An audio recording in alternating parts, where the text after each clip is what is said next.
ಇಲ್ಲದೆ ಈ ಪ್ರಪಂಚದಲ್ಲಿ ನನ್ನನ್ನು ಯಾಕಪ್ಪ ಬದುಕಿಸಿದೆ? ಇಂಥ ಹಾಳಾದ ಪ್ರಪಂಚದಲ್ಲಿ ನಾನು ಬದುಕಿ ಸಾಧಿಸಬೇಕಂದ ಕಾರಣ ಮಾತ್ರ ಏನಿದೆ ತಂದೆ? ಎಲ್ಲ ಹೇಗಿದೆ ಯಾಕಪ್ಪ? ಈ ನನ್ನ ಬಾಳಿನಲ್ಲಿ ಎಂತಹ ಸಂಕೋಲೆಯನ್ನು ತಂದ್ಬಿಟ್ಟೆ. ಈಗತ್ತಲೇ ನಾನು ಯಾಕಾದ್ರೆ ಬದುಕಿರ್ಬೇಕು?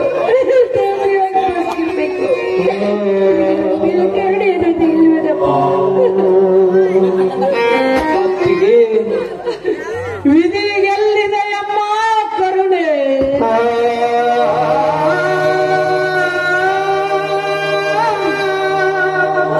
ಆ ಭಗವಂತನಿಗಾದರೂ ನಿನ್ನ ಮೇಲೆ ಕರುಣೆ ಬಂದಿದ್ದೆ. ಇಲ್ಲ ಅತ್ತಿಗೆ, ಇಲ್ಲ.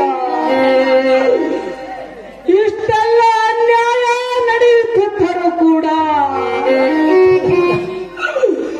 ಕಣ್ಣು ಮುಚ್ಚಿಕೊಂಡು ಕುಳಿತಿದ್ದಾನಮ್ಮ ನಿನ್ನ ಕಣ್ಣು.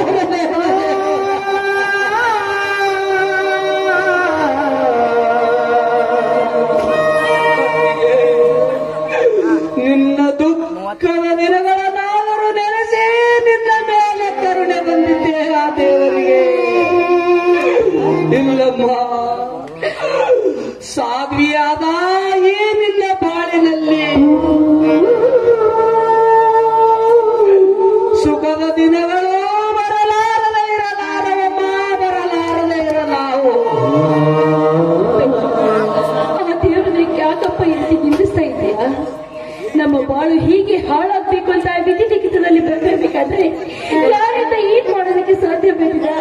ಯಾರಿಂದ ಈಟ್ ಮಾಡೋದಕ್ಕೆ ಸಾಧ್ಯ? ಇಂಥ ಹೀನ ಕಳಕ ಹೊತ್ತ ಪಾಪಿ ಭೂಮಿ ಮೇಲೆ ಬದುಕಿರಲ್ಲಪ್ಪ. ನಾನು ಪಾಪಿ ಬೇಡ.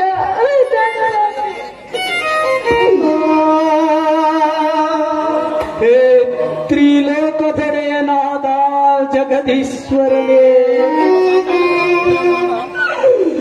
ಎಂತ ಗೋಳನ್ನು ತಂದು ಇಟ್ಟಿರೋ ದೇವ.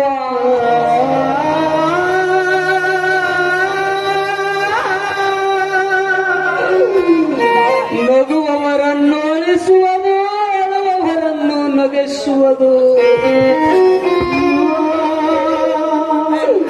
ಇದ್ಯಾವ ನ್ಯಾಯ ದೇವ ನಿನ್ನಲ್ಲಿ?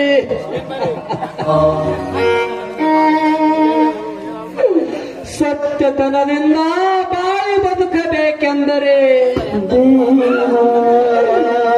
ನಾವು ಕಟ್ಟಿಕೊಂಡ ಕನಸು ನುಚ್ಚು ನೂರಾಯಿತು ಅತ್ತಿಗೆ, ನುಚ್ಚು ನೂರಾಯಿತು.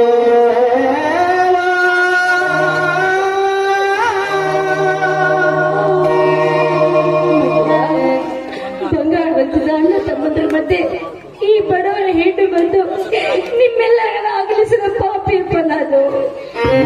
ಬಡವರ ಹಿಂದೆ ಹುಟ್ಟಬಾರ್ದು, ಹುಟ್ಟಿದ್ರೆ ಇಂಥ ಪರಿಸ್ಥಿತಿ ಒಳಗೆ ಬರಬಾರ್ದು.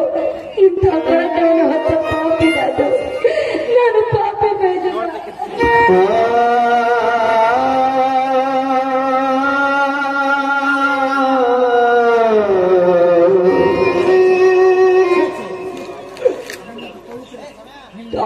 ಅತ್ತಿಗೆ, ನಿನ್ನ ಪವಿತ್ರ ಹೃದಯದಿಂದ ಇಂಥ ಮಾತುಗಳು ಬರಬಾರದು ಅತ್ತಿಗೆ, ಬರಬಾರದು. ಕೃಷ್ಣ ನಿನ್ನ ಸಂಸಾರವನ್ನೇ ದೋಷಗೊಳಿಸಿದ ಆ ನೀಚರನ್ನು ಬಗ್ಗದ ಬಡಿಯಲಾರದೆ ಬಿಡಲಾರವಮ್ಮ. ಇಡೀ ಸಮಾಜದ ಸ್ವಾರಸ್ಯವನ್ನೇ ಹಾಳು ಮಾಡಿ ಇಲ್ಲ ಸಲ್ಲದ ಕೆಟ್ಟ ಕಥೆಗಳನ್ನು ಕಟ್ಟಿ ಅತ್ತಿಗೆ ಮೈದುನ ಅಣ್ಣ ತಂಗಿ ತಾಯಿ ಮಗನ ಸಂಬಂಧ ಎಂತ ಒಳ್ಳೆಯದೆಂದು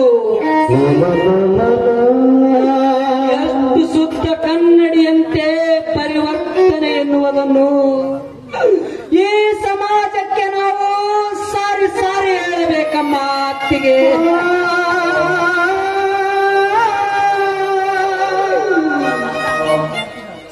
ಅಂದಾಗ ಅತ್ತಿಗೆ ಮೈದುನರ ಸಂಬಂಧವನ್ನು ಕುರಿತು ನಮಗೆ ತಟ್ಟಿದ ಕಳಂಕ ದೂರವಾಗಿ ಸಮಾಜದಲ್ಲಿ ನಮಗೆ ಅಂಟಿರುವ ಕಲ್ಮಶವೆಲ್ಲ ದೂರವಾಗಿ ಸತ್ಯದ ಸೂರ್ಯೋದಯದ ಹೊಂಬೆಳಕ ಎಂದು ಹರಿಯುತ್ತದೆಯೋ ಅಂದು ಮತ್ತೆ ಈ ಸತ್ಯ ಗಗನ ಚುಂಬನದಂತೆ ಬರಲೇಬೇಕು, ಅತ್ತಿಗೆ ಬರಲೇಬೇಕು. ನಡೆಯಮ್ಮ ಅತ್ತಿಗೆ, ಹೋಗೋಣ ನಡೆಯಮ್ಮ, ನಡೆ. ದೇವ ಶಿವಲಿಂಗೇಶ ನಿನ್ನ ಕರುಣೆ ನಮಗಿಲ್ಲವೇ?